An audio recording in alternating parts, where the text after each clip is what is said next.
چې د یو سړي سره الله محبت کوي نو دی غواړي څه، او چې د یو سړي سره الله محبت نه کوي نو د ده سره دي څه. چې د یو سړي سره الله محبت نه کوي او رب ورسره محبت نه کوي د سره څه شته؟ هېڅ ورسره نشته. او چې د چا سره الله محبت کوي نو د ده سره څه کمی دی؟ د هېڅ شي کمی نشته. نو ځکه بیا وایي وکل الذي فوق التراب تراب، په دې خاورو د پاسه چې څه دي دا ټولې خاورې دي. نو که د خاورو سره زما رابطه کمزوري شي دا نقصان نه کوي. رابطه د دې خاورو دغه مالک سره مضبوطه ساتل پکار دی.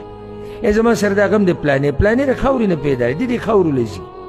زه د خاورې نه پیدا م دې خاورو له ځم. هغه علانې د خاورو نه پیدا دی، دا د خاورو نه پیدا. موږ ټول د خاورو نه پیدا یو، کوم چې په دې خاورو د پاسه دي دا خاورو له تلو ورې دي. نو که د دوی سره زموږ رابطې کته بری شي هېڅ خبره نه ده. خو کوم رب چې دا خاوره پیدا کړې ده او دا مخلوق یې پیدا کړی دی د ده سره